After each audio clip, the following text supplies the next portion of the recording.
There's no doubt in my mind that the older you get, the faster the wheels of time turn. It's like the longer you've been in existence on the planet, then the quicker it moves. When you're younger, school holidays, 6 weeks just last forever and ever, but certainly nowadays things move on at a fair old pace, and certainly the last 18 months of my fishing life have been that proverbial blur.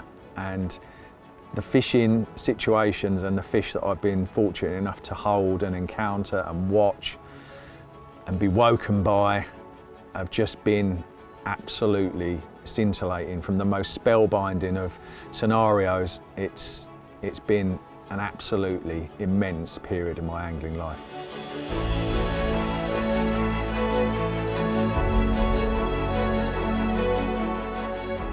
Well, I fished here down at Wickmere all of last winter, and almost all the action, 90+%, 95%, was nocturnal. So to get a bite on my first trip back in broad daylight within an hour and a half of getting fishing is very, very welcome back. Thank you, Wickmere.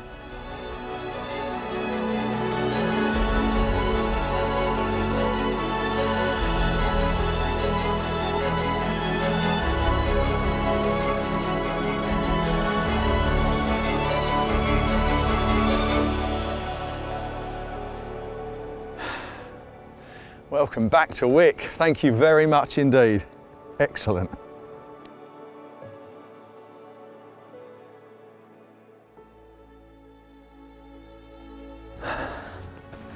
Well, that is the absolute bollocks. Didn't expect to get one, you know, in a day. So rare day bites here. So just gonna, you have a rest, mate, and I'm gonna have a brew, and then we'll have a proper introduction on the mat.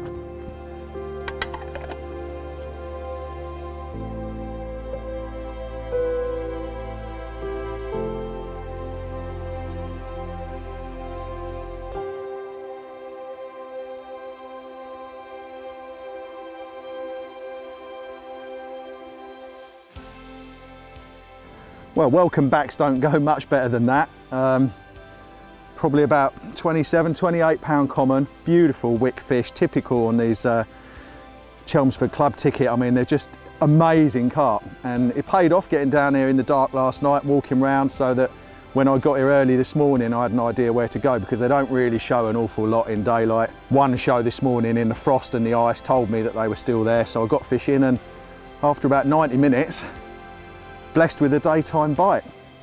Absolutely chuffed to bits. Thank you very much. Excellent.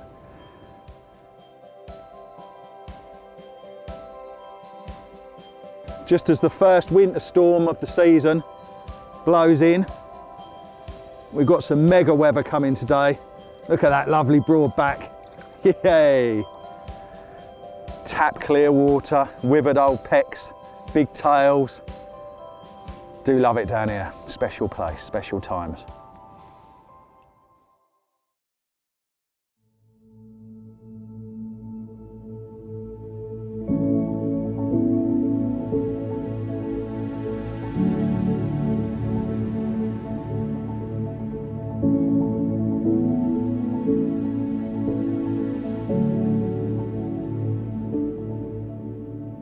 Now, Wick is a fantastic winter water, as we've been lucky enough to see today, and it's where I retreated onto last winter. About this time last year, almost exactly, after my campaign, my mini campaign on St Ives Shallow Pit reached a natural conclusion for that year. So although the story goes back to here at this lake this time last winter, it actually goes back a little bit further, a little bit more previous to that, because the summer of last year, 2018, saw me start my campaign on the shallow pit at St Ives in pursuit of Colin, the mirror carp. Colin is an amazing relic of a creature, and not too many left that are really like him. Sort of really crusty and wrinkly, very, very big. I think probably in his latter years he's getting caught less and less. I think he comes out about twice a year now. I started up there probably middle of June last year, and managed to get myself in amongst some lovely fish. I had a good run of fish, nothing big, but some really, really beautiful old fish. My favourite was a common about 22 pounds, and he was one of those fish that had just slipped backwards with old age. He had a really, really big head, He was probably 30 pound in his youth, but you know, he had this huge head and it sort of withered away, and then at the back end got really big again. He just really big tail, and he was quite short and dumpy. Beautiful carp, blind in one eye, and he was probably the highlight. But I was getting bites, and I was happy with the way things were going, and I was finding the fish regularly. The second biggest fish in the lake was a carp known as lanies, and a very, very rare visitor to the bank, and it was a fish that wasn't on my radar at all. Beautiful looking fish, but not one that I was, you know, I'm very much like, if I happen to get a chance meeting with one of them along the way, then that would be really, really nice. But you know, Colin was the ultimate target, and I just remember this particular, there was a spot that they kept showing over, and I put a lead out there several times, and every time it landed where it had to land on the corner of this point feature on the horizon, it would absolutely crack down like you wouldn't believe. But every time you pulled it, it wouldn't come. And normally I would never persevere with spots like that. Might bait them and see if they get cleaner, but the fish had been fixated on this spot, and there was no doubt in my mind that it had to be fish. So I fished it with a lead on a clip and a really long link and a slow sinking bait, and I baited it really accurately with a few spoms of crushed up boilies and a bit of oily pellet. And the next morning, at not long after first light, I had this very, very fast take, and classic shallow pit battle where you get these walls of water going away from the spot because you're hooking them in shallow water. And anyway, we got this fish in, and it was none other than the most sought after, in many ways, carp in the lake, because it's so rare, this carp called lanies. Blazing hot morning, and this amazing carp in my net. And the first thing I did, recognising it was this carp called lanies, was get on the phone to Laney, to Dave Lane, and ask him about the history of the fish. So Lane's picked up the phone, and I said, "Oh, I've got a carp in my net named after you, mate." And he said, "Oh yeah," he said, "I never caught that one."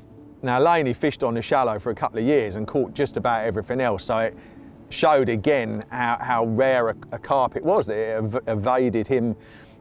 evaded him during his campaign. I said, "Obviously you must have caught it at some point because it's named after you." And he said, "Yeah," he said, "years ago, I mean, this was going back to the turn of the century, in about 2001 or 2, David caught it from one of the smaller pits on the complex at 19 pounds, and had permission to rehouse it in the shallow. He moved a couple over actually, and one of them was Laney's.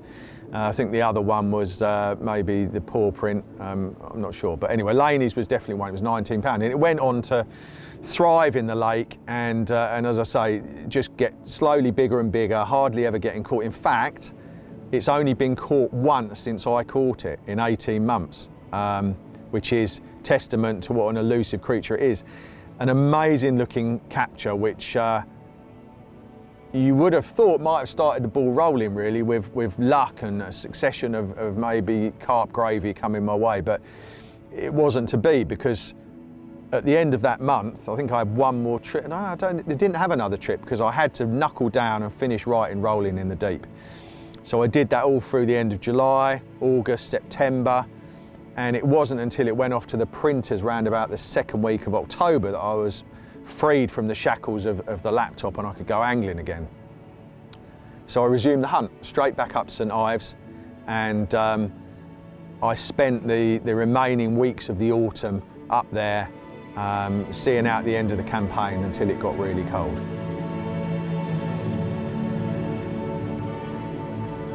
So the light's starting to slip away now, the storm's gathering pace above us. It's nice here, sheltered on the back of the wind actually, but seen two fish. One's been over the right hand rod a short while ago, so we've seen two and caught one, which is quite a lot going on really, and but nothing compared to what I expect to happen come the hours of darkness. The fish in this lake are very, very nocturnal, and as such, one way or another, even if I'm not catching them, I'm not going to get much sleep tonight, because you know, sometimes you'll move 2 or 3 times in the night, and if you do get on them, obviously you can get a few bites. So It's a very nocturnal water, which doesn't really suit me because I like a bit of kit, but needs must. It's great to have these winter opportunities, and this is one of the reasons why this lake is such a great winter water, because you can find them somewhere at some point. So I'm expecting a bit of activity into dark, and unless it happens to be exactly where I am, which is possible, then I will be packing up and moving in the dark, hopefully not in the rain as well, but we'll see what's going to happen. But one way or another, we have to be bang on them for tonight.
Well, for a lake famous for its astonishing looking commons, didn't expect this. Absolute worldie of a mirror, old withered fins, beautiful shaped head, perfect everything. Lovely unique tail. During the night after you guys went, I had 3 fish during the night, all 20 pounders. One of them was a mirror, funnily enough, and a couple of commons. It was all around midnight when it got busy, so those guys went back. Don't like to keep fish. And then very, very shortly after first light, amongst the frost, this guy steamed off. What an absolute gift from the carp gods. Really, really pleased with this. So this is, I think, a perfect opportunity to reflect back on the amazing winter I had last year at Wicks.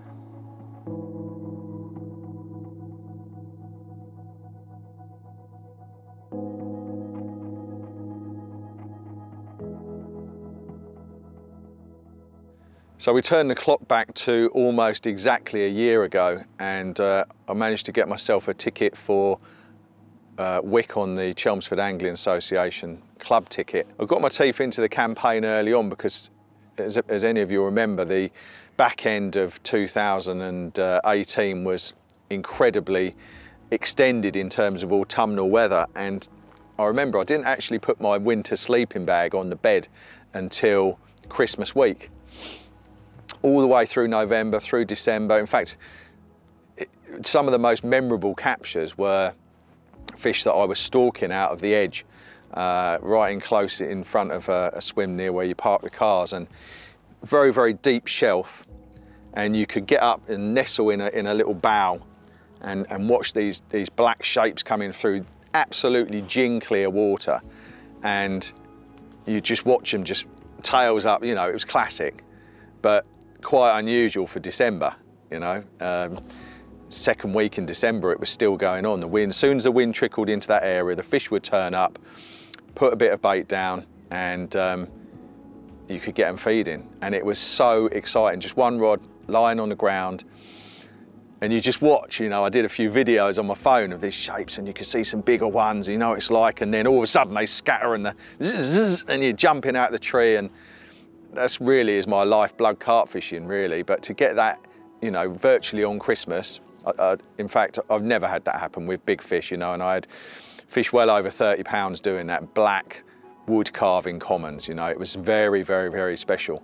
In the back of my mind, of course, was the ultimate black wood carving common, which was the fish that I joined for. It's a fish that doesn't have a name, but it's just the big common that's in the lake. And in the past, it had scraped 40 pounds.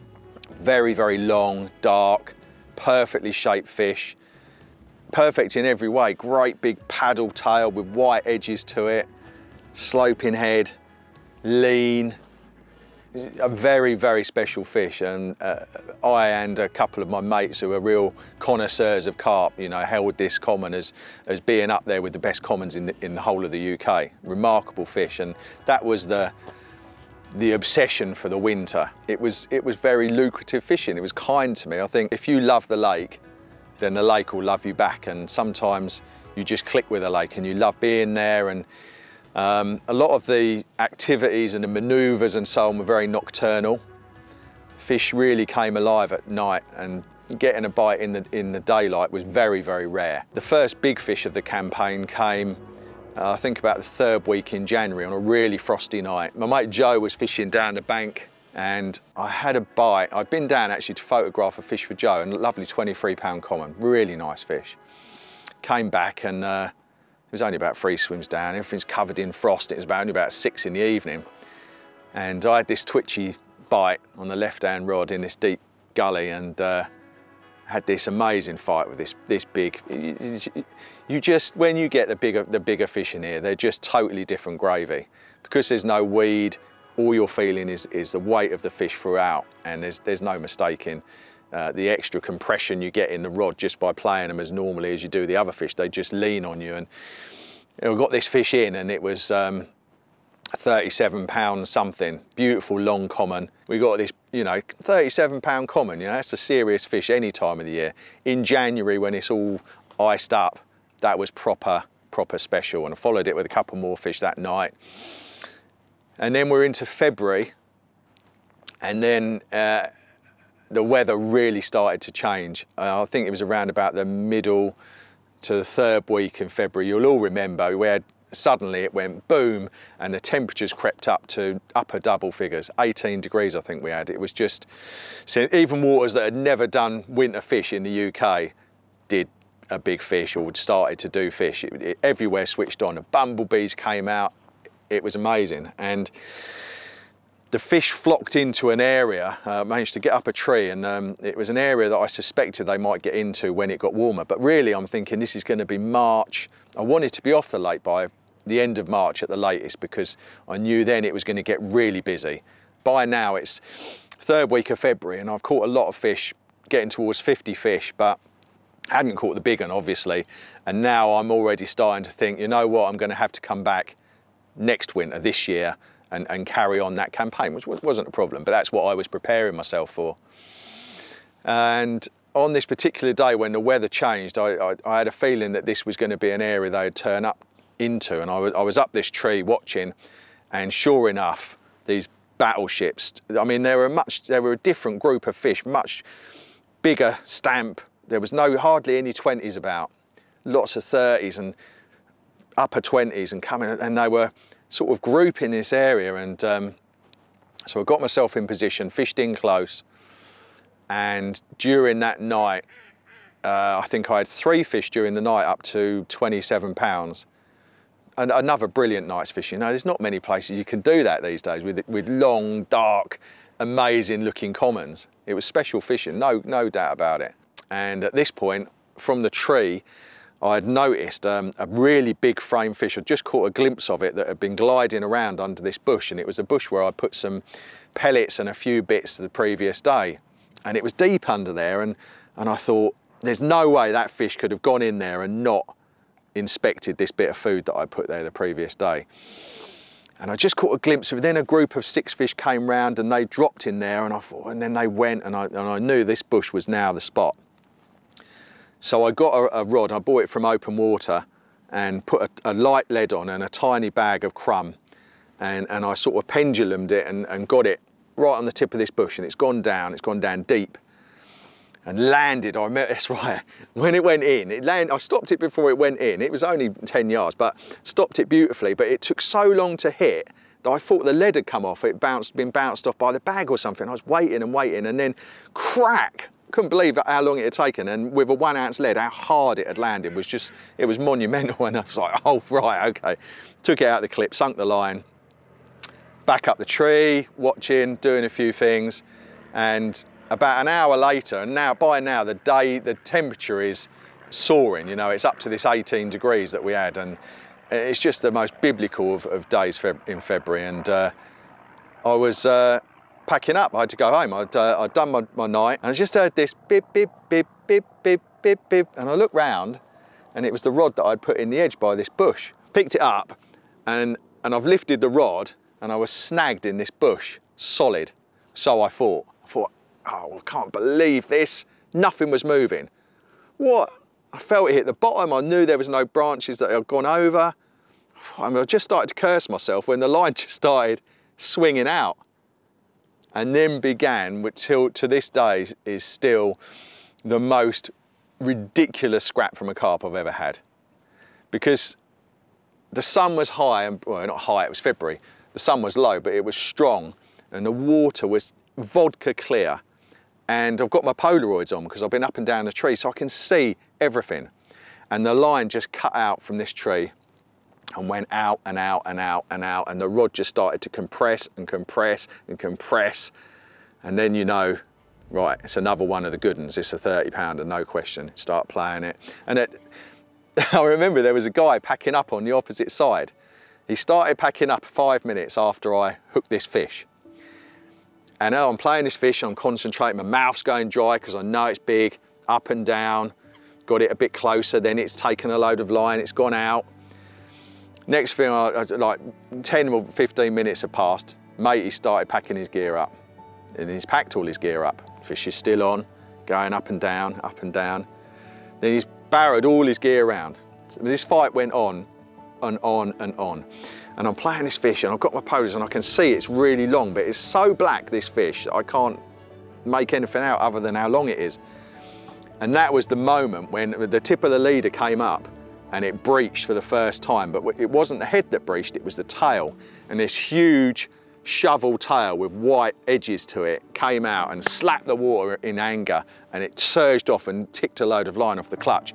By this point, the guy who had packed up was over my shoulder, and I just glanced at him. He's looked at me and he said, "You know what?" And I said, "Yeah, I know, yeah." There was no doubt. I looked at my mouth's going dry now just thinking about it. And this fight went on for 45 minutes. It was ridiculous. It would just, like, with these huge turning circles, like a Hummer. It would just, like, the line would come round, and then it would just take an age to go round because the fish was so long, and it would go back, and now it's closer in. I've got the Polaroids on, I can see everything.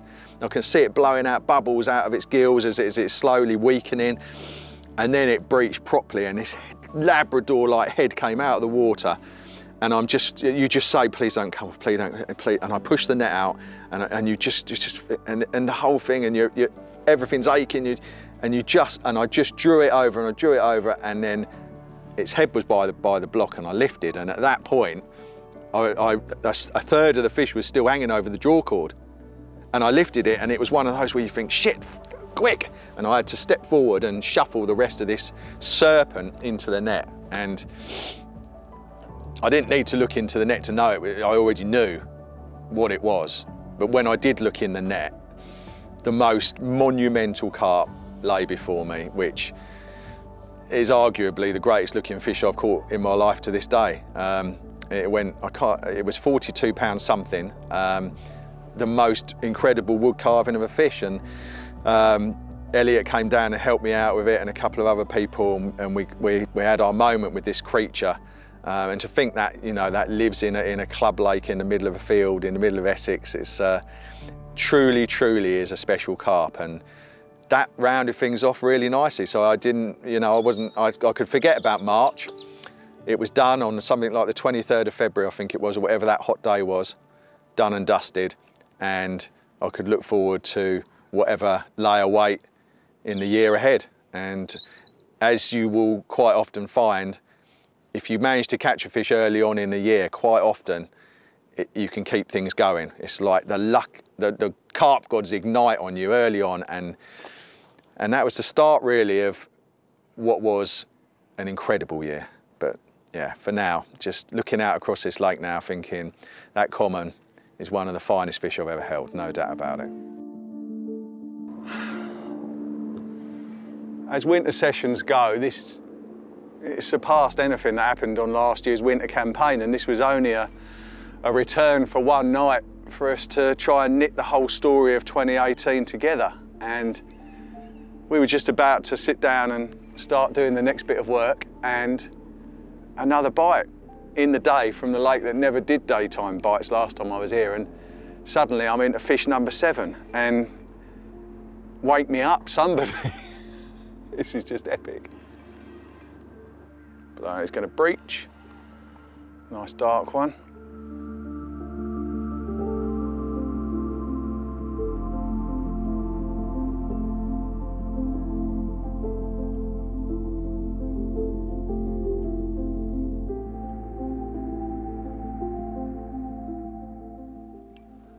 Whoa.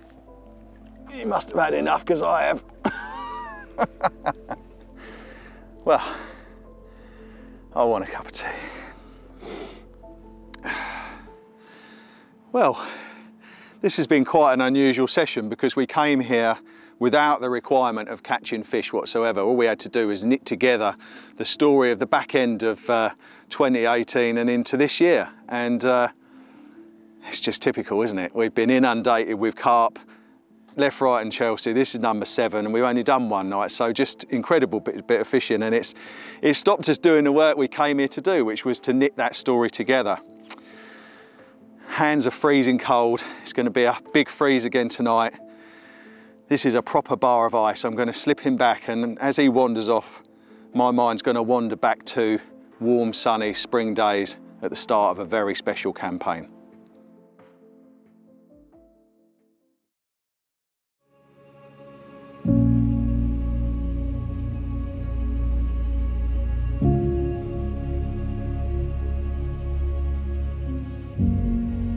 So the plan was to fish through the spring, summer, autumn, as long as it took really, to try and catch Colin, a fish that had besotted me through last summer. Not really beyond that, because I had to stop fishing to write the book. So I pulled off of St Ives in the summer, and it was time to go back. It was beginning of March, still cold. Sorry, it was beginning of April. It was still cold. But it was time to go up there. Great big fish time. Unlike the previous winter, St Ives had not really succumbed to these huge floods, so the site was quite accessible, which it isn't normally. I had one bite, which I lost, and the reason why the fishing was so hard for everybody became, or seemed to become, apparent towards the end of April, when Colin was apparently seen reliably up close, having suffered an apparent otter attack. I didn't see it myself, but some good reliable people had seen it and said that they'd watched it for a long period of time, and the wind went right out of my sails. And you know, to fish any hard lake, you need to be motivated, first, second and third. And I certainly didn't want to catch Colin while he was injured. He may even not recover. He hasn't still not been caught. And I didn't want to pester him or mither him, so I thought, you know what, I need to just leave that alone. It's certainly a lake I will go back to, and I hope that everything ends up well and the right way up. But I needed a plan B. Plan B came about quite a few years ago, in 2015, when I had a tutorial with a couple of guys. One of the guys, called Mike, showed me around a lake, and it was rumoured to hold some really nice looking carp, but that and another lake I sort of put in a drawer filed under the to do later sort of moniker. But I thought it might be the time to pay one of them a visit. So with Colin on the back burner, I made my way to this other lake, which out of respect to the local anglers and to the other anglers that have a dabble on here, I'm not going to name, not even going to say what county it's in. It's a beautiful, beautiful lake. Not big, but not small. The fishing is, to a greater extent, largely unknown in terms of the fish that it contains, which in its own right is a hugely attractive proposition, quite a rare one to come across really, and not one that I'd been faced with in recent years, and it was a proposition that appealed hugely. I made my way down for a look, just to prepare myself with what I was going to face, made a few adjustments well, I'd already made a few adjustments ready for the spring in terms of getting my gear down to very little, got rid of the barrow bags and got everything in a big rucksack and things like that, ditched the winter skin and the front and the ground sheet, and everything went. So the gear was stripped down and it was perfect for where I was going to be coming for my first trip. And I started up at that lake, which is where I am now, at the beginning of May, with new dreams, new horizons, new plans, not really quite sure what to expect. I knew a couple of people had fished it and I'd seen pictures of one or two fish, but as I said to you, it was quite an unknown factor in terms of, I'd seen pictures of a couple of big fish, but didn't really know what else it contained. So May, by far my favourite month of the year, I think everybody's probably. No mosquitoes, lots of carp to watch, nature's unfolding, it's fresh and green and lush. It's just the most vibrant time and the most exciting time of the year to be out, I think. The first trip was a very interesting one, and I managed to spot some fish from a high vantage point that were bow waving, just subtly creasing the surface out in the middle zones of the lake.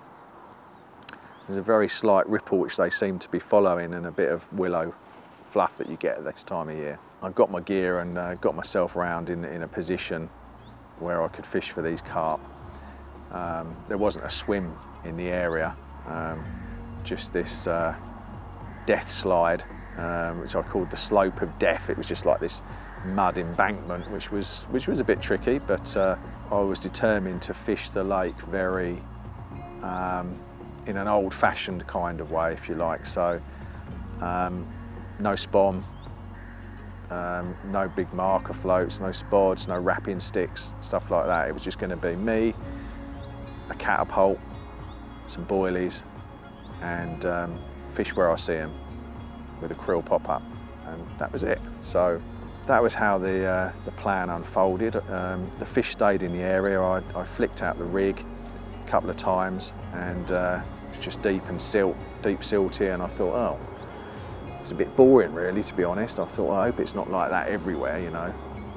The fish were in the area, but they were a little bit beyond me, maybe 30 yards past me, but definitely in the area. I cast the rig a little bit right, and it landed in absolute forest of Canadian pondweed, and that really buoyed me, because clearly it wasn't boring out there. There was a bit of something going on. So I ended up fishing my rods alongside this weed bed where I could get a drop, and did it all by eye, catapulted out a few pouchfuls of boilies, and settled in for my first night. And it was a spot that was west facing, so I got the most incredible, majestic sunset. I took some amazing photographs that night, which really, it was a magical evening, because you're fishing somewhere that you just don't know what's out there, what could come along. Not even a swim, you know, it wasn't like a wood-chipped swim in the typical sense, and it was all quite wild, which certainly added to the attraction. And I went to bed fairly early, about 10, half 10, because I've been up since about 3:30 in the morning to get up here. And it was, you know, the day had been full, and I was out like a light, which is quite unusual on a new lake. And I woke up about 3 o'clock, got up, had a wee, had a little look around, and nothing was showing. The lake was flat, calm and quiet. It was very cold. We had some freezing cold nights beginning of May. Some of them were down to 0, and that was one of those nights that went down to a couple of degrees. Put on another jumper, got back in the bag, and next thing I knew was a call to, sat in an ant's nest. Guys are like, yeah, let's film it here, brilliant. The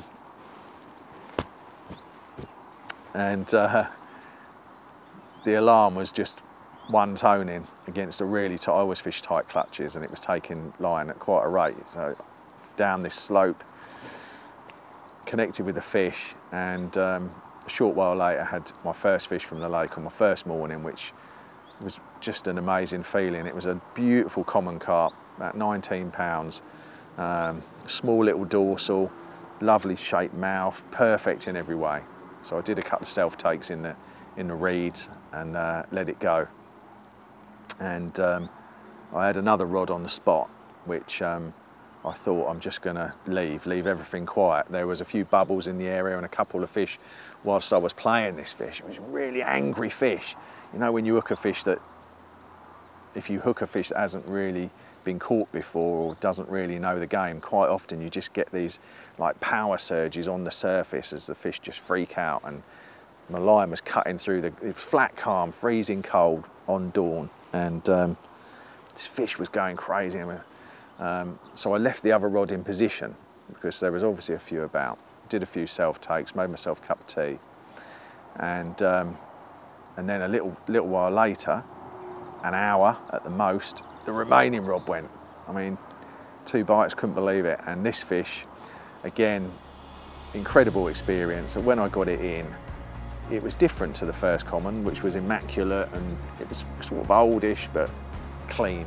Whereas this fish was a totally different vintage. It had a really big, wide, like a head of a dog on it, and its body had been really sort of not emaciated, but clearly showing damage of an otter attack.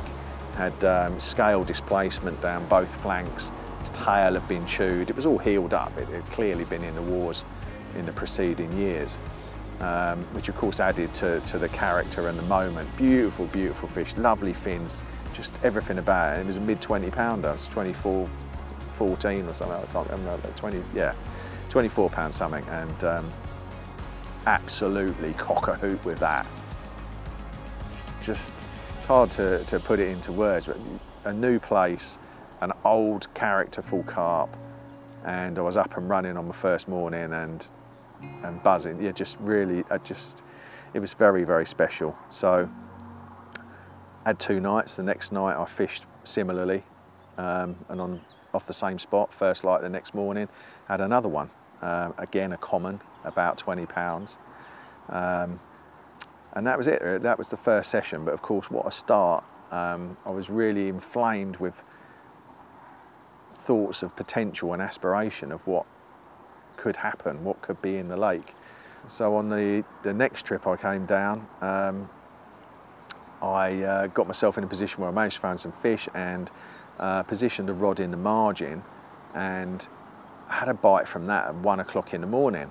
It was my first battle in the dark. When I say battle, nothing really happened. He was a short, wide fish, and he didn't really fight much, but he really didn't seem to know what was going on. Anyway, this fish, what a carp. I mean, you could feel the texture. When you ran your fingers over his back, between his scattered linear scaling and his shoulder, you could feel the indentations and the scars and the stories of his life over the years. Just literally, I know it's a bit of a cliche, but like a bit of wood. It was grainy. And he was short. It was like he had a very short wrist of his tail, massive head, really big, overslung. Just perfect in every way. He's a proper character. I was so excited with that fish. It was 28 pounds, and just the sort of, when I caught it, and I still think now, he was one of, if not the best mirror carp that I had on my mat in years. It just typified everything that I like about carp. And since then I've been lucky enough to get a few more. Every trip I've had at least one bite every time I've been up here, so it's been quite rewarding. You know, it's not hard, I wouldn't say, but it's not easy either, you know. But I've been working hard at it, and had a few other nice fish. I've had a incredible looking 37 pounder from again out of the edge, and I had a 36 pounder last night, and yeah, the bites have been coming, but the real sort of the pinnacle, I mean, sometimes you do a campaign and the pinnacle comes towards the end after you've worked your way through the stock maybe or something, which it's always nice when it happens like that, and it builds and builds, but sometimes you get lucky early, and this time I got lucky early, and it was only my 5th trip down last week, right at the end of May, so I fished a solid month, and I have to be honest, I mean, I couldn't get in the swim I wanted to get in. The area of the lake where the fish were was stitched up by a couple of very good anglers who were on the fish, and I had to settle for what I deemed to be probably 3rd choice swim. But you know, that's what it's like on busy lakes. You have to take what you can get, but at the same time I did have an advantage, because every single week that I've been down, I've been baiting a particular margin and a particular area with krill. I'd just been putting in whatever I had left on these spots. And on this particular session, I found a group of fish showing elsewhere in the lake, actually a separate smaller group. So I fished for them, but I came down and I stood in the area, this area that I've been baiting, and I stood there as it was getting light. There was a bit of fizzing, there's a few things going on, and there's an old buoy from the sailing boats, and every now and again the buoy would just tremble and shudder, and the fish were flanking against the chain or the rope, and although nothing was really showing other than that, you know, that bit of fizz and that there were clearly fish in the area, but I thought, you know what, I'm on fish up the other end, it's been a few showing. Although the majority were where those 2 guys that I said to you about were, they had the lion's share of the fish in front of them, I was on fish in another area up the other end, so I fished that night for them. And fished the night, nothing happened, and I woke up early the next morning, took some photographs of dawn, got some lovely shots. It was all misty and the sunrise was amazing that morning, but I woke up with a real sense of, I wouldn't say necessarily urgency, but a sense of purpose. I just knew I had to be down in these pre-baited margins that I'd been fishing. It was maybe 70 or 80 yards from where the main show of fish was, where these other 2 guys were fishing. So as I said, it wasn't where I wanted to be, but I thought, you know what, I'll take that. And it was pre-baited, and I'd seen the buoy shuddering and the fizzing, and so I packed up all my gear. Normally I always wait till after bite time. Even if you've had a blank night, you've got to fish through bite time really. But I had everything packed up by 5:45, had it loaded in the van, and I was down the other end of the lake by 6 o'clock, which was still flat calm and misty, and it still felt nice and early. And I stood in the swim and watched the surface of the lake, and there were 2 big oily swirls in the margin, just 20 yards out down to the right. And I stood there and I watched them, and a few minutes later the buoy shuddered, and I just knew that I'd made the right decision, and the game was afoot. You know, I was really confident. So I unpacked my gear out of the van and got it down into the swim, but I didn't fish. I thought, do you know what, I'm not going to do anything for hours, I'm just going to watch them, because during that feeding period I didn't want to disturb them at all. I thought, I'm going to set my traps later in the morning. So I made some porridge, had a few brews, listened to the radio, and I sat there just watching and watching and watching and watching. Bit of fizz, bit of things going on, but no real shows. But over where the other 2 guys were fishing, there were quite a few shows, but no bites have been coming to them, even though they're brilliant anglers and they were on the fish. So the fish were obviously in some sort of weird mood, I don't know, but anyway, I was happy with my lot. As I said, again, being completely honest, if it had been down to me, I would have been over where they were, fishing where all the shows were. But sometimes fate deals you an unexpected hand.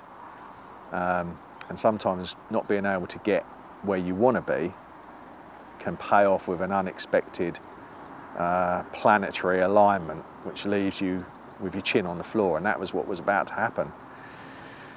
So I got the rods positioned on my little spots where I've been drip feeding bait for a month, and I put the rods in at about 10 AM, half 9, 10 in the morning. So I'd sat for about 3 or 4 hours just watching. I thought now's the time. They finished they're just moving off, and seen a couple crease the surface, and I thought now I can get everything in position without disturbing them, and then hopefully they'll come back this evening or something.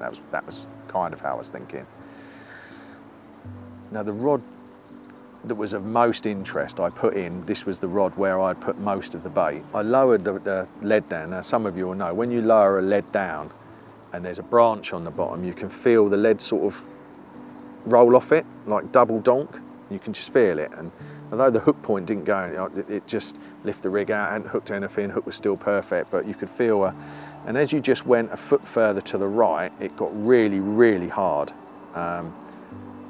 The whole area seemed clean, but I had been baiting it for, like I say, for a month. But when I put the rig just a bit to the right, it was so clean, it was incredible and so hard. And I think that the branch that I could feel with the lead, I mean, it's 8 foot down, it was deep, I couldn't see it. But the lead was, well, the branch that the lead was trundling across, that branch that was lying on the bottom, which I imagined to be about the thickness of my arm, on the bottom there, it had clearly been flanked against, and it had made this rock hard, super clean spot next to it. So I thought, well, it's not really a big dangerous snag, it's just a branch on the bottom. And so I placed my rig next to it, tiny bit of bait, just a few boilies, and set that rod. And I did 2 more rods, and then got to about 11:15, and I was so tired. I never ever sleep in the day because I was always terrified I'm going to miss something. I'd rather just try and just sleep at night and then be proper intense during the day. But this, I was like, I was so tired. And I thought, you know what, I've got no choice. I was starting to get a headache. I thought I'm just going to have a little sleep. Didn't have a brolly up or anything, but the bed chair was there. So I got in under the cover of the bed chair, pulled it over my head. And I remember just laying there thinking, Penny, you're nearly 50 years old, why are you dribbling so much? I was laying there, I could fit, I'd wipe a bit of dribble and turn over, face the other way. Eventually, right, I've just drifted off. I've only been in bed 5–10 minutes. I've just drifted off, gone into the deepest of deep sleeps for about 2 minutes. And then the sounder box by my head is flying. And you know what it's like when you just get into that sleep and you're totally disconcerted, discombobulated. You have no, where am I? I'd only been asleep 2 minutes. Grab my glasses, throw my boots on, blue LED. That's the one that I placed on the flanking spot. Race to the rod. Again, fishing a really tight clutch. The rod was whacked round to the right and it was taking line like you wouldn't believe. It was just stripping line against it, ripping. And so I've lifted the rod up and so began this monumental scrap. And eventually I got the fish back. Didn't weed itself, and there's a lot of weed, and it felt so heavy, but I knew it wasn't weeding from the way it was moving. I thought this is a serious one. It's a really serious one. And after about 10 minutes, it came up near the surface. My leaders come out of the water, and there it was. And I knew this was a 40-pound carp. No mistake. I said, gee, I swore big time. That's clearly a massive carp. And it just drilled back further down, and I could see its rear end and this big creamy belly, and it's drilled down, and it's just on. And now, you know, like every angler in us, like we all have those incredibly peaked fears and emotions that it's going to go wrong. That's something that we've all had. It is the hook going to just don't worry about it, just play it. And I played this fish so carefully, but it just kept going round these huge, great turning circles, and it came higher and higher, and then this massive head came out. I mean, this head came out of the water with this spiky dorsal just behind it and this big slope on its head, and by this point I knew which one I was attached to. Even before its head came out, it grew from a 40-pounder to me thinking, do you know what, this is the big one. This huge head, coughing water, gargling and choking on and my lead hadn't come off, and the lead's bouncing a little bit, and I'm bringing the fish over. I've thrown the net out, and I can hardly believe what I'm seeing. This thing's gone in the net. Well, it was a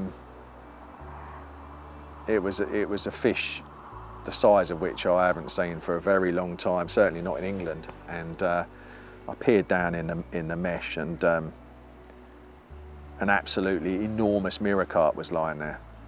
I mean, massive. There was no question in my mind, no doubt in my mind that it was the big girl. One of the two anglers who was fishing opposite was my mate Oz, and I think after I'd secured the net, and then I've probably gone away rubbing my head because I couldn't believe what was going on. Then I've gone back and looked at it again, and then at that point my phone's gone, and he's gone, "Do you need a picture, mate?" Very kindly he came round. I said, "Look, I need help. Like, this is." He said, "What is it you've got?" I said, "It's the big girl." So he kindly came round. Together we got the fish sorted. We weighed it. Oz weighed it for me. I was a mess, to be honest. He rolled me a fag. I don't even smoke. I only smoke when I catch a big fish, so that's only once every 10 years.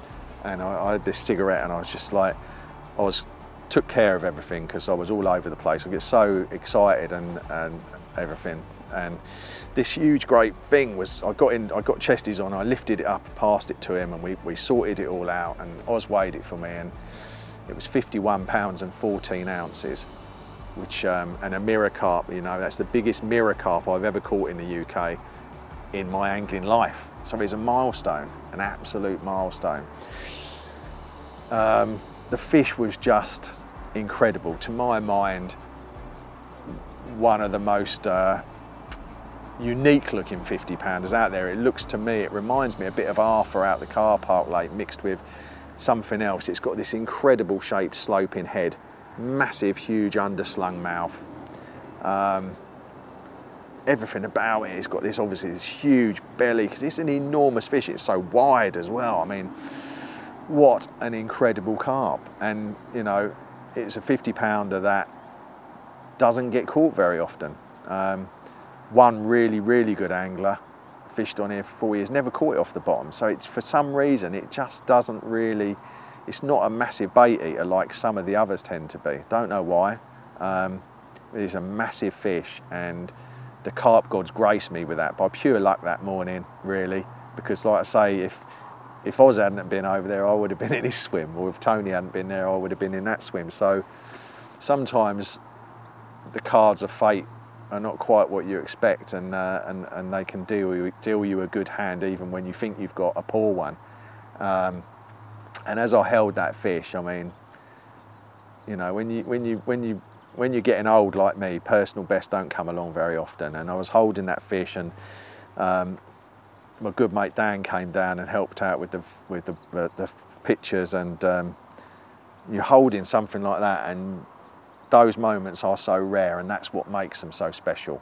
You're holding a fish that I've only seen a couple of pictures of it anywhere, and it's a big fish, big mirror carp, proper 50-pounders are rare in this day and age. And here I was holding one, not the one that I really set out or expected to catch, which I hoped to be Colin, but fate had dealt me a hand, and I'd taken a divergence down a different route, and here I was holding a different but equally glorious 50-pound mirror carp. And that was, yeah, it's an angling moment, an angling pinnacle that you never forget. And although it came quite early on in my acquaintance with the new lake, I'm hoping that there's a lot more surprises and beautiful moments for me and to share with the other guys down the road. Who knows what the future holds, but it's an exciting time.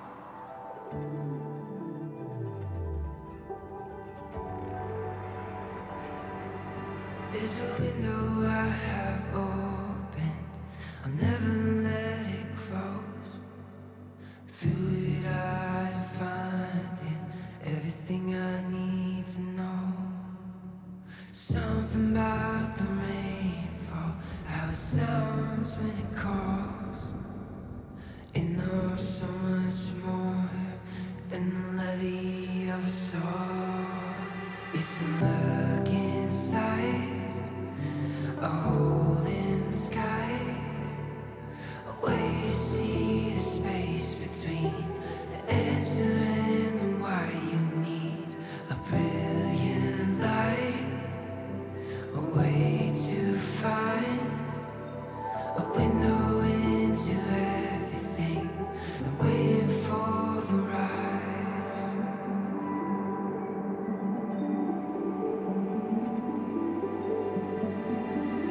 There's magic in the hour before the day is found. There's something about the mountains, the way I see them now.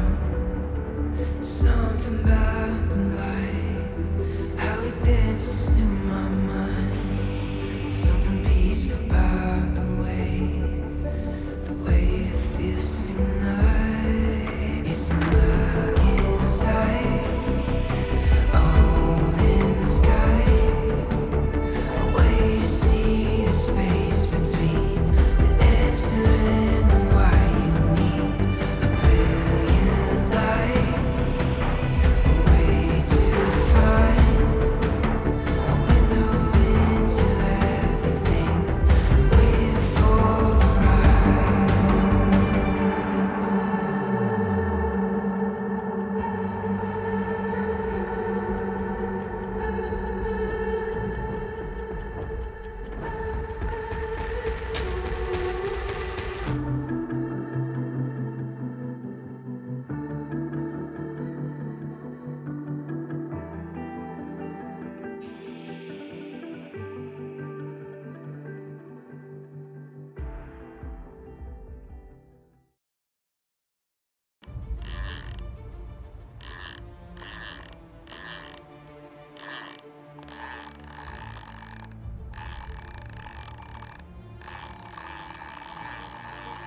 Jesus Christ. It's a long way out. Yeah, it's only a 20-pounder. Put some manners on you, mate. Jesus Christ. So slow and heavy.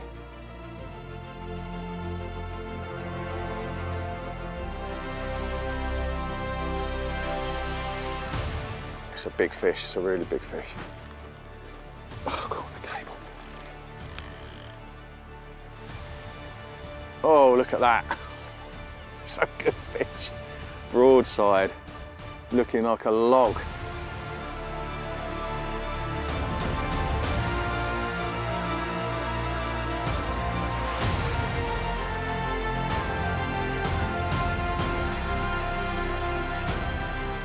It's that massive subsurface oily swirl. It's just a sign of a real good one. Oh, a head, look at the head. The sound of it. Look at that. Oh. Oh, come on, baby. Come on, keep coming.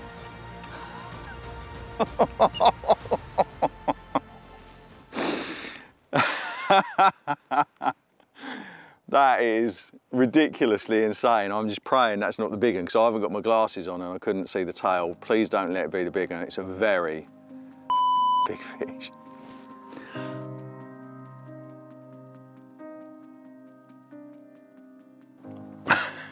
Well, this has got width, length, even a bit of depth. We are truly blessed. Absolutely blessed.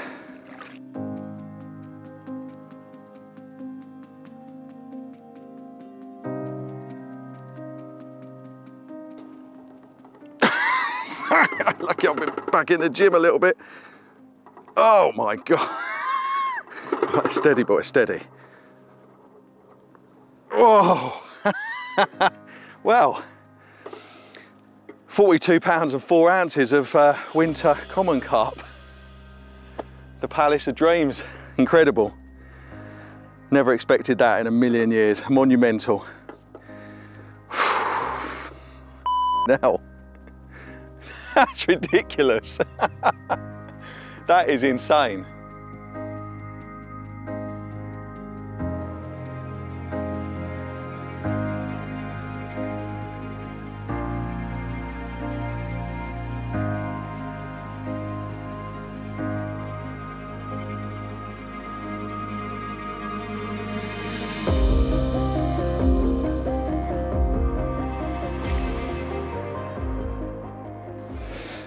Wow.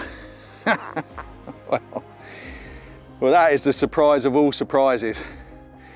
During the fight, I was just praying it wasn't going to be the big one because it was so heavy, there was no question it was a massive fish. But to get a 42-pound carp from here and it's not the big one, ridiculous, preposterous.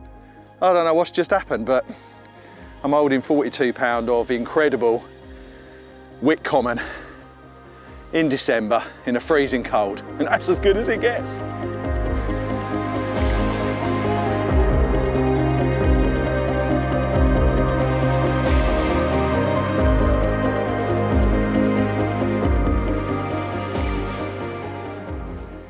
In the winter sunshine,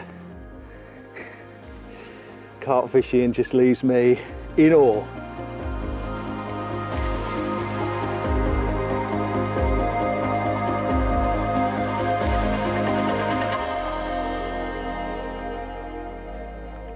Thank you, unexpected Leviathan. Oh, look at it. That is just insane.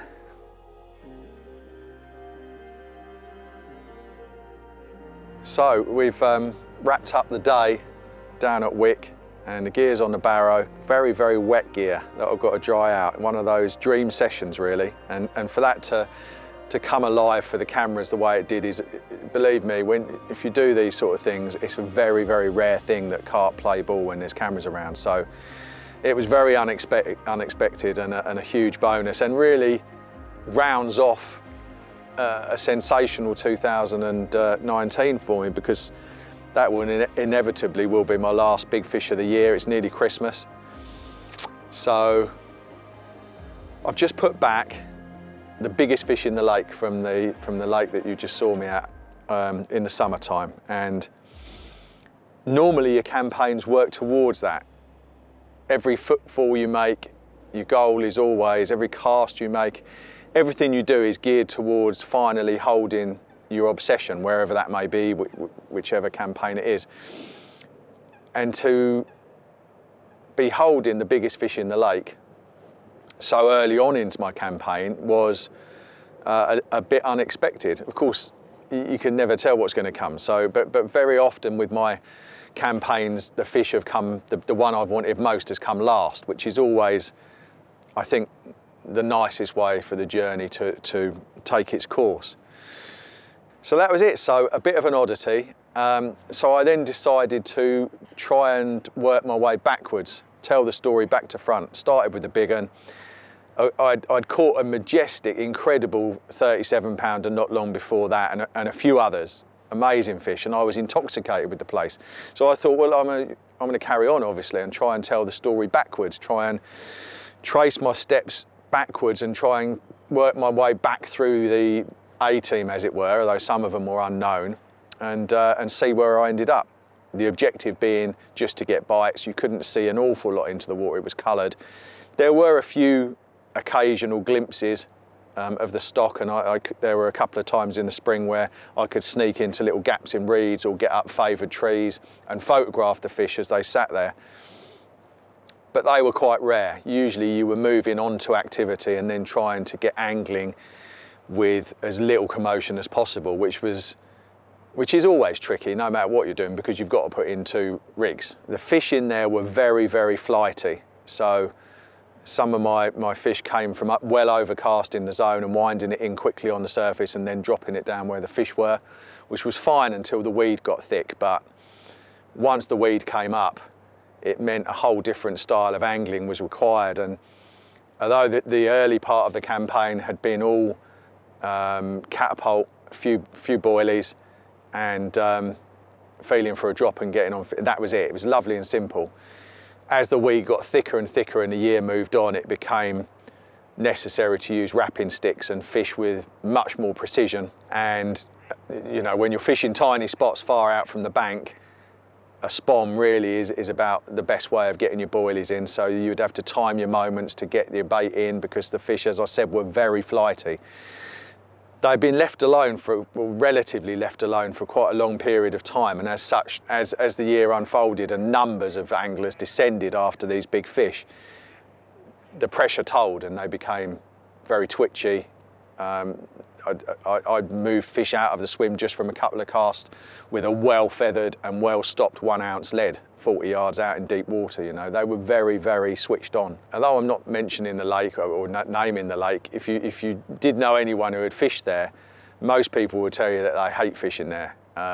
It brings with it a whole set of problems, which I won't go into, but it's testing, difficult fishing, and most people didn't like it. But for whatever reason, I loved being there. And like I've said many times before, if you love the lake, most of the time the lake will love you back. It's like a two-way reciprocal relationship. And there was no doubt that I was intoxicated with the lake, really, with what swam in it, the fish that I saw, buzzing off other people's captures. And every fish that I caught was distinctly different, old. It was when I after a couple of them, I sort of coined the phrase to describe them, that they were scarred old warrior bodies with stock pond mouths. Such a rare but vital blend of detail that it's, as I say, it's so rare, and that's one of the things that made it so special. I'm not going to go through every fish, obviously, but there were some notable fish that availed themselves to me throughout the summer. So the very next trip, I found some fish in the deep end of the lake. You know, there were a few sort of strange anomalies with the lake. The deep end was the weediest, and the shallow end had very little weed. And the lake bed would eat your hook points. So if you fished on really, really hard shingle spots, your hook points would be gone in hours, just corroded away by the pH of the water. And conversely, if you fished on a bit of smooth silt in deep water, your hook points would last all night. Now that is the complete diametrical opposite of every lake that I've ever been to. So it's just a couple of things off the top of my head, but it was a very strange, unusual lake. And a few of us said to each other, you know, the way that the fish behaved there, if it was the only carp lake in the world, you would have to tear up all the carp books and rewrite them. They would have no relevance. The fish behaved in unusual ways, and things that you thought would work or should work didn't work, and it was an interesting place. But on my next trip, I found some fish in the deep end of the lake, and the weed was just starting to, this was probably about the first few days of June, and it was one of those where leaving the hook bait in situ for more than 24 hours paid off again, baiting lightly with a catapult.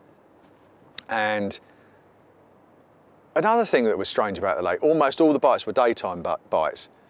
I think in my whole time there, I only had 3 at night. They were all mirrors, and it was very strange. So there was a lot of commons in the lake, not that many mirrors. And I spoke to 1 or 2 other people who caught numbers of fish, and they said the same thing. If you caught one at night, it'd be a mirror, but getting a bite at night was rare, really rare. Most of the bites and most of the activity came during the day. So it was super civilised. This particular bite from this deep end over a lightly baited area came at about 5 in the evening, after I'd seen some fizzing making its way slowly across this deep silt spot. The bubbles were getting closer and closer to the rig, closer, closer, right over the rig. It's only 40 yards out, flat calm, dark bit of water on. Suddenly the bobbin has smashed into the rod, and I was into another fish. And this one, it was the last fish that I caught on mono. I was fishing fluorocarbon, and this fish bedded down in weed for a good 15 minutes. I couldn't move it, full compression, just stood there locked. Eventually it kicked and came out, which was lucky because I had a boat in the van for emergencies and I was getting close to having to go and get it. But eventually it kicked out, came to the net, and it was this just magnificent small-tailed mirror, 36 pounds something. Amazing fish. Looked like it'd never been caught, maybe it never had. I've certainly never seen a picture of it before or since. The next really big or significant fish, because a lot of the significant ones weren't particularly big. They might be the most incredible 22-pound mirror you've ever seen. And a few of them came along, and wood carving commons, and just, but the next fish that really shocked me came along sometime towards the end of June, and I'd moved onto fish from another swim opposite, and I'd noticed that they were favouring, though I was on fish, they were favouring the half of the lake which wasn't the half I was in. I was just fishing on the edge of them. So I packed up and I took 2 rods around there and I laid them on the ground and I flicked them in. I got some nice footage on my phone of the fish just coming out close in, big heads. And I caught one, lovely common, about 18 pounds. And then I thought, this is it, I've got to move around here now. I'd done one night and I had one night. And I moved around and got in there and waited until it died off. In fact, it had died off a bit from the catch of this common. So I got myself sorted, and by this point in time, the boilie fishing has slowed up a bit, and now it was small pop-ups over a bit of particle. But I was fishing with very, very lightly baited areas. Nothing happened all night. Normal, totally normal, quite nice. And the next morning, there were still signs of fish in the area, but because the signs were quite sporadic, I wasn't sure if there was just a few fish left in the area that were giving these little signs and the bulk had gone or what. And I would take my sounder box and I'd walk down the track and I'd go looking, and I'd just, all the time you're looking. I didn't see activity anywhere else in the lake, so I think they just went in a bit of a lull. And I stood there talking to Lloyd, one of the other guys, my mate Lloyd. We were stood there having a chat and a cup of tea and talking about how hard the fishing had got, because suddenly very few fish were getting caught. And as we were just discussing it, again, the bite from absolute hell, unbelievable. The top of my bobbins are quite big bits of plastic nodules, and it's hit the rod so loud, it was staggering, smack. And I fished with a really tight clutch. By now I've switched over to braid from the fluoro because of the problems I had with the 36. But I fished with a really tight clutch all the time. Now, to pull this, it reminded me of when I was tarpon fishing actually once. You feel you pull the line as hard as you can, you think, well, that's too tight. And then when you hook a tarpon, it's going off with impunity and it's just staggering. You think, really, from it? And this was like this, you know, I fished it really, not locked up, but tight. And this was fizzing off like it was just a slack bait runner, or when you were a kid. It was just, so I've run down the bank, connected into this fish, and then, do you know what? I've had 2 45-minute battles from carp in my life, and they've both been this year. The first was the common here in February, and the second was this. Now this fight was obscene, clearly a very big carp, and it went from weed bed to weed bed. Eventually it locked up solid, couldn't get it out. Lloyd's got the boat out of my van, bless him, he's pumping it up. I mean, it's red hot, blazing hot red hot after, he's pumping away, sweat pouring off him, he's only a skinny lad, but he's pumping up the boat, and I'm just stood there, just keeping the pressure on the fish, and he just got it pumped up, and he just got the life jacket, and it was out. I went, oh mate, I'm so sorry, and it's kited round. No, I thought by that point it'd probably be over. No. This fish came to the bottom of the shelf, and it went up and down the shelf on about a 10-yard strip left to right for another 15 minutes with, it must have been 8 or 9 foot down, and it didn't budge.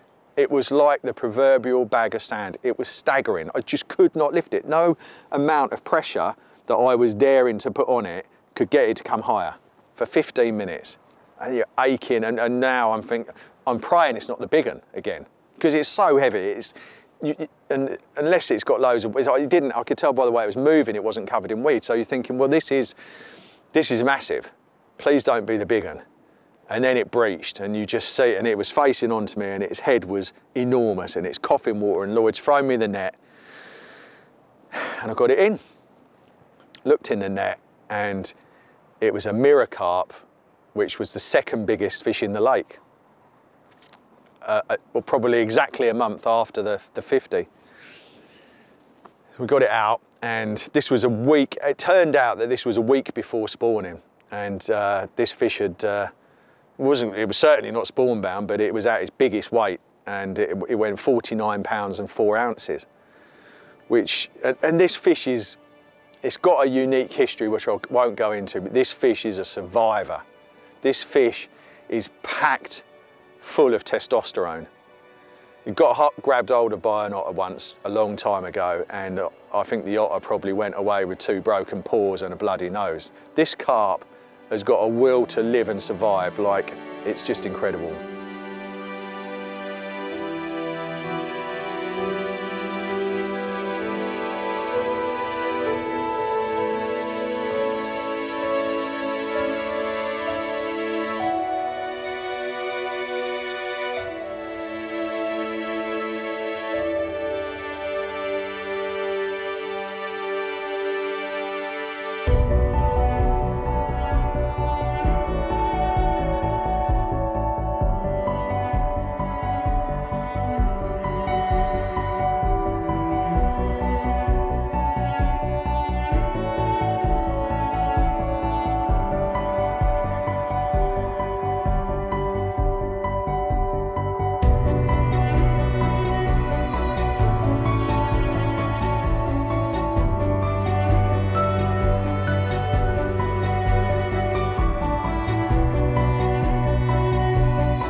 So we held this carp and admired it and let it go, and the dream continued. July was hot, really hot, and so were parts of August, and it was interesting. Several of us had tried extensively to get the fish feeding on floaters to no avail. Just couldn't get them going.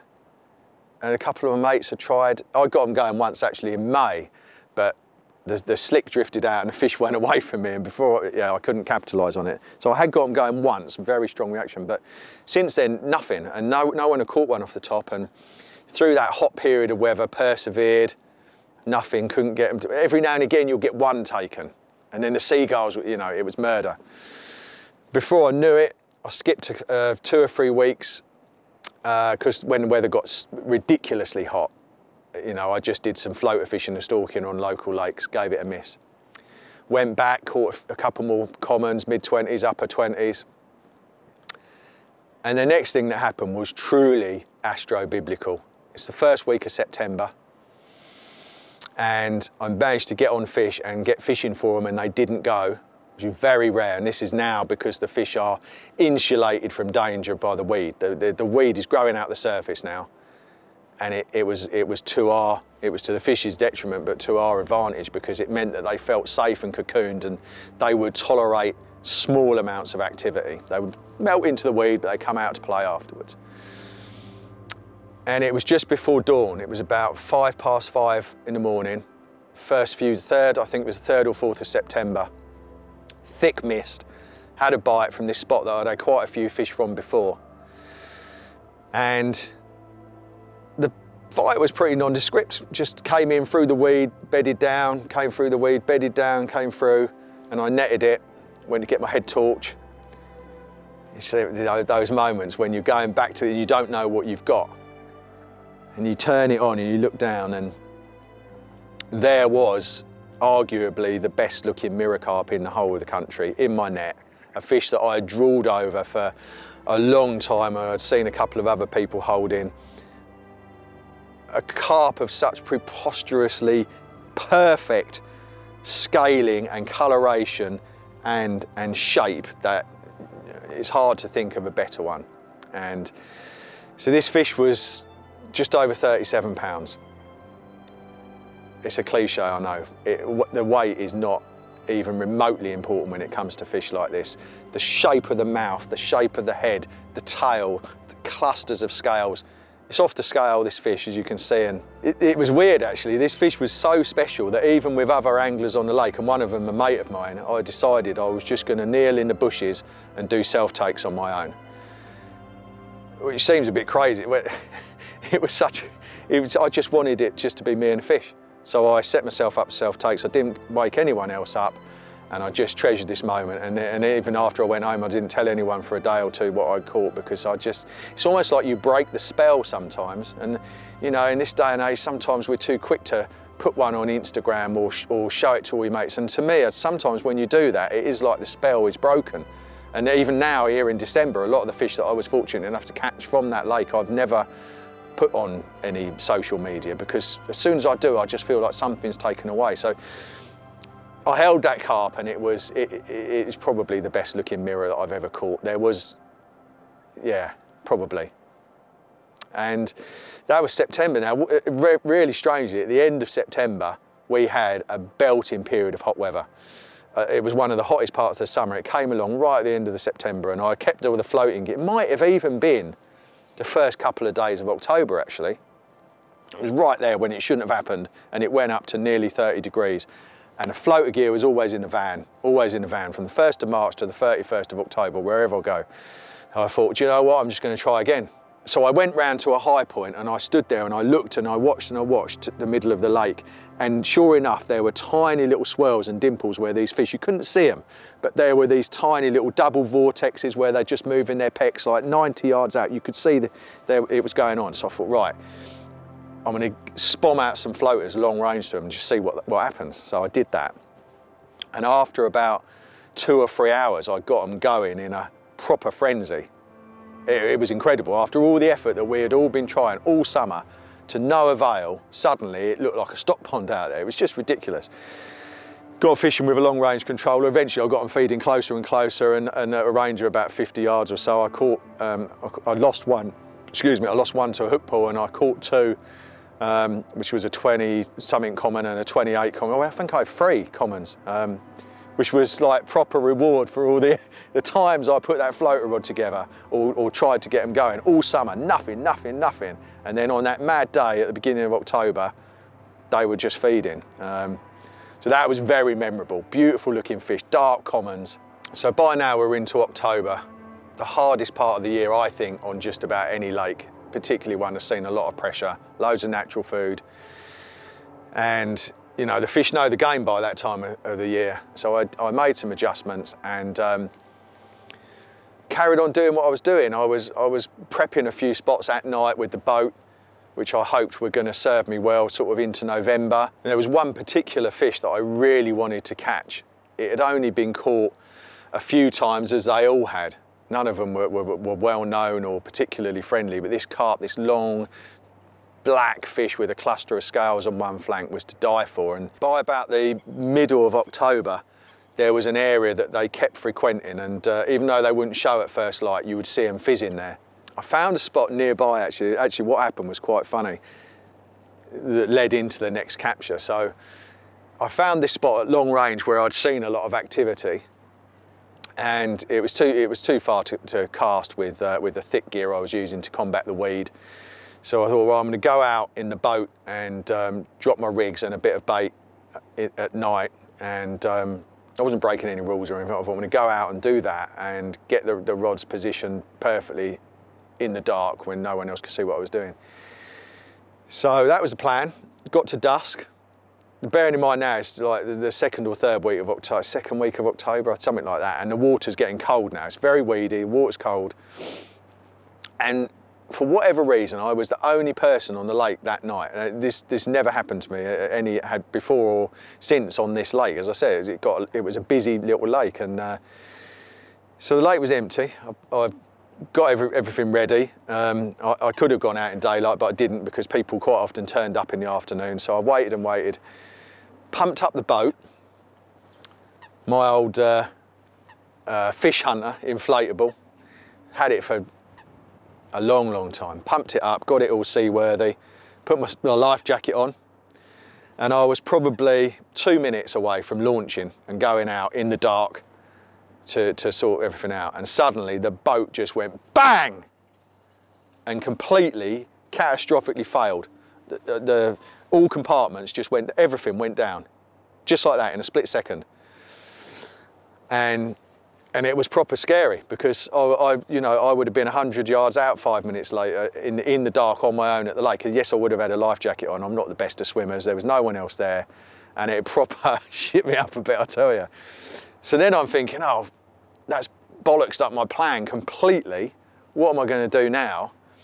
I'll have to find a new spot.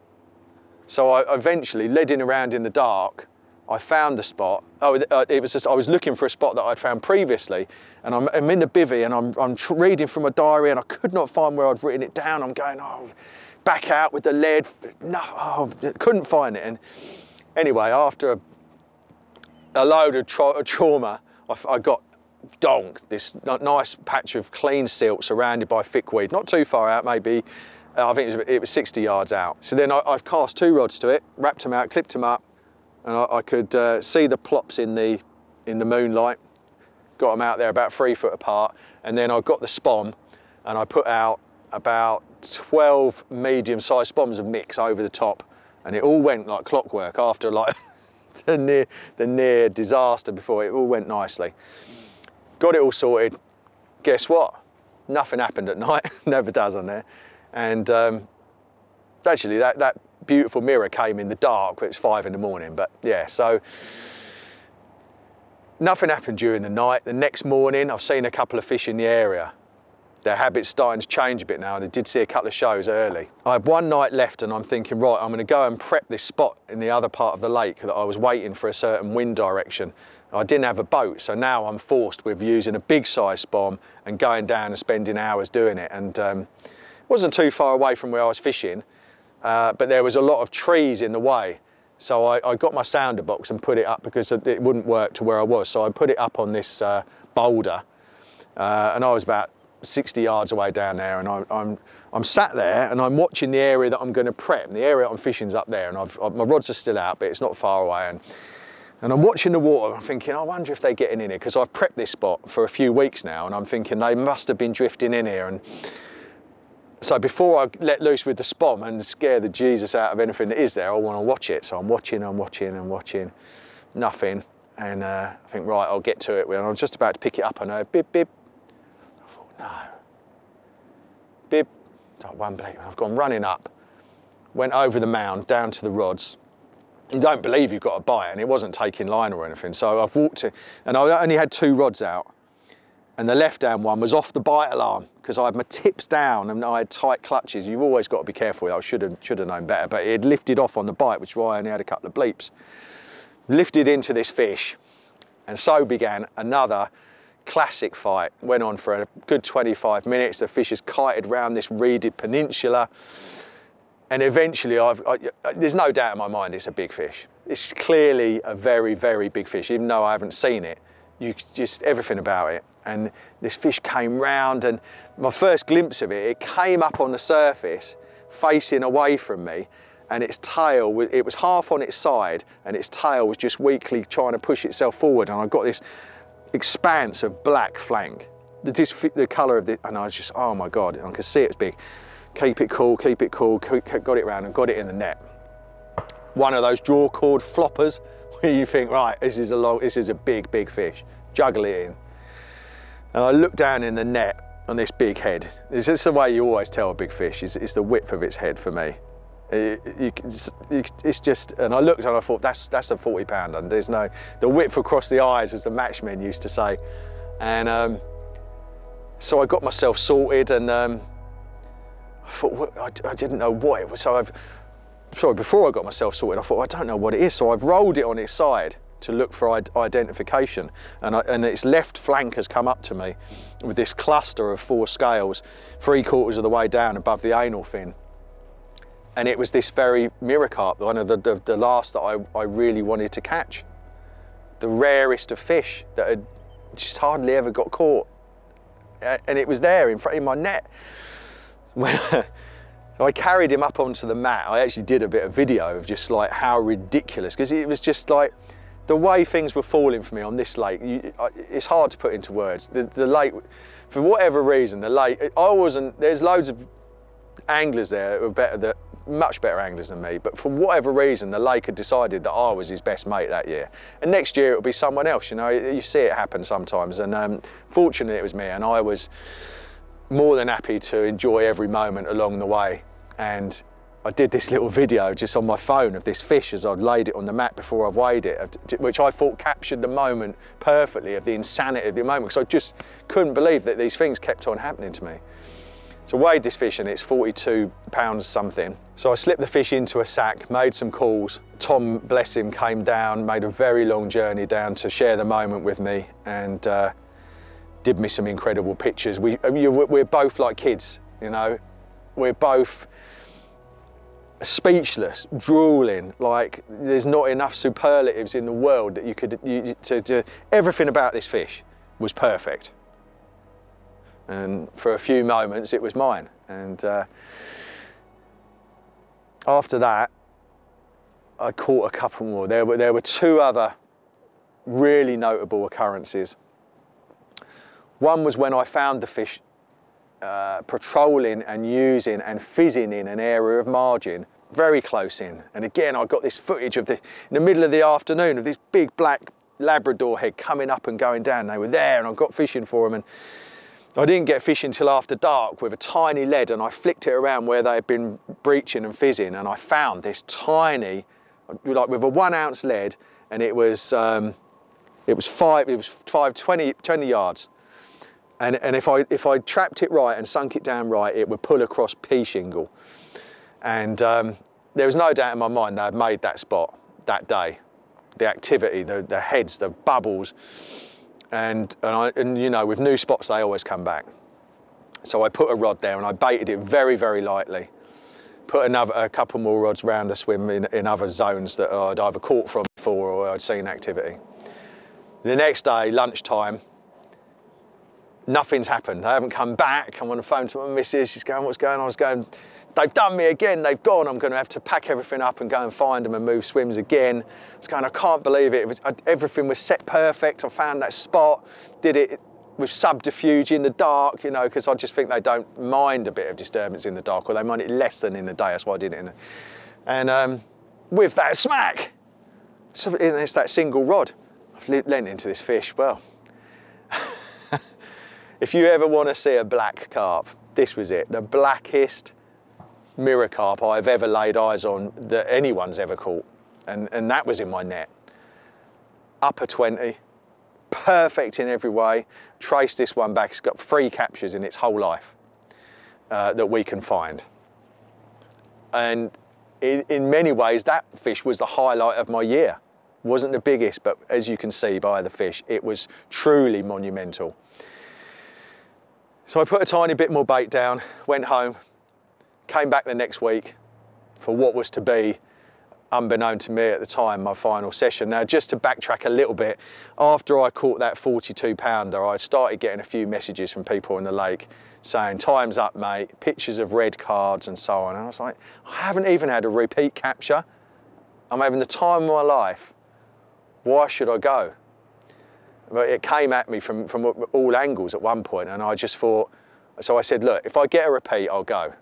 But until that happens, I'm not going. I'm just loving being here. And they're going, we've had the main ones. Well, yeah, I had the main ones. But as I said, like for me, fish like that black 27 pounder, they are the fish of dreams. And it doesn't matter that I caught the big, I'd be happy to stay and catch the smaller ones now.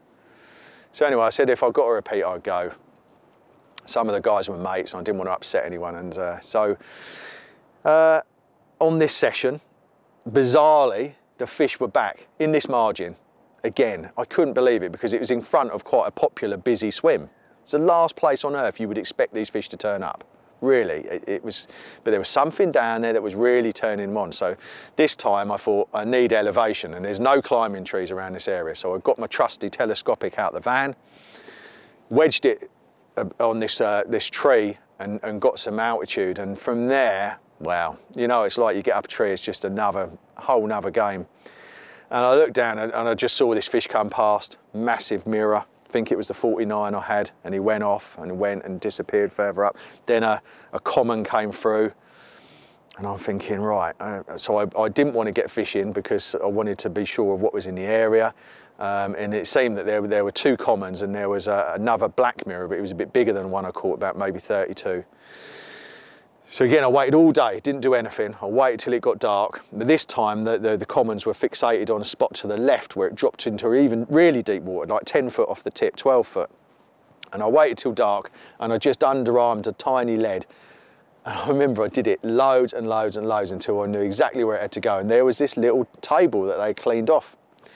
So I baited it really lightly, just underarm with dapping with a spod, and then put a rig down there. And I remember doing a rig was probably about a dozen.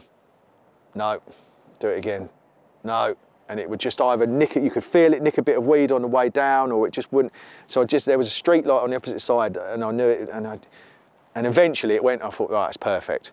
Slackened it off. Nothing happened all night, and next morning, no fish about again. Not a sign anywhere. I can see a lot of the lake, nothing anywhere.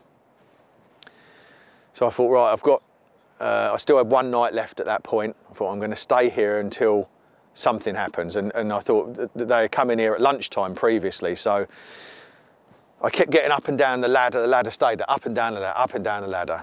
But there was a bit of a chop on coming in, and it was very hard to see anything. So in the end, I couldn't see anything. So I'm just going to sit at water level and watch the lake, and watch and watch and watch the lake. About 1 in the afternoon, maybe a little bit after lunchtime, the wind suddenly stopped. The second it stopped, I thought, flip it right. So I straight up the ladder, peering down. As I did, this chunky common came past me. They're like right a rod length from where I was sat, but down. And the water was so clear, you could see down miles. Even this spot that was 10 or 12 foot off the rod tip to the left, you could make out a slight glow of the spot they had made. So I've got a rod on the spot, but this common has come away from the spot that I thought, and he's gone towards the spot where I had the black one. And he's going up the bank there, and so now I'm thinking, this is it. He's going towards the spot where I've caught that black one, everything's perfect on that single rod that obviously I still had there. And he disappeared there, and I'm waiting, nothing happened, nothing. You watch the line, you watch the rod, you look out, nothing. Looking down to the left where there'd been activity the previous morning, a couple of heads and that, right in close, nothing. Then this common came back off the spot. I was like, no, I'm not going to catch him now, he's come off the spot. But as he came off the spot, he tracked back across in front of me and dropped down into this new spot they had made to the left, the really deep one. So I'm thinking, oh, maybe I've got a chance of him. And at that moment, this really big shape appeared next to him, a really big grey shape, and I could see something down there. I was thinking, what is that? What's going on? I was thinking this common was about 30, so I was thinking maybe this grey shape might be 10 pound bigger. I couldn't be sure, didn't know what was going on. And as I'm mulling it over my head, suddenly the line's whipped up tight, and I'm in again. And this fish, again, a savage fight, heavy fight, kept it on a short line all the way through. And my mate Tom's come round, he's caught some of the fight on camera because this fish just would not stop. It didn't go far at any point, but it would not stop. And I'm thinking, please don't let this, the fight was similar to the bag of sand, the 49 pounder that I had. I was thinking, please don't be, please don't. After 20 minutes, 25 minutes, it's popped up, this enormous carp. And bearing in mind, it was 49 pound when I caught it in June. It was all of that now. It was massive. And it's come on into the net, and of course, it wasn't what I wanted. No one wants a repeat. And of course, I made this promise to the other guys as well. On the other bank, everyone has seen what was going on. You know, there was no way I could hide it. Although, if I caught it on my own at night, I'll probably be honest, I would have unhooked it and let it go and not said anything and carried on because I loved being there. But I was on full view, fish was in the net. So disconsolate moments, you know. Put the chesties on, I got in the water, checked the fish over, popped the hook out and held her for a second over the draw cord and let her go. There's no need, I'm not going to get a fish like that out of the water for what, you know. I just let her go. Proper old, amazing creature of a fish.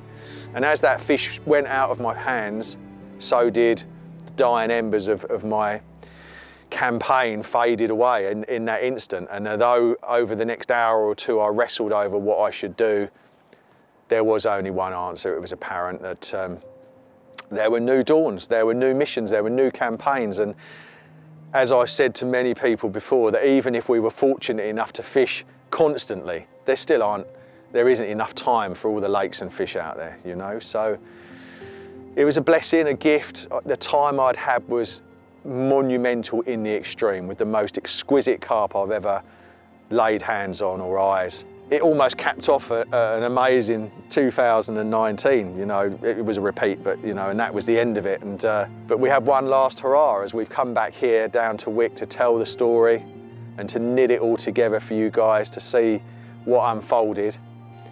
And now literally the sun is setting over there. My fingers are going numb. It's nearly Christmas, it's cold. But not only have I had the most unbelievable 18 months that started with Laney's, but it ended today with a 42-pound winter common carp. I couldn't ask for any more. I live and breathe this, I never tire of it. It's so exciting. And I hope you guys get the fish of your dreams. Thanks for watching.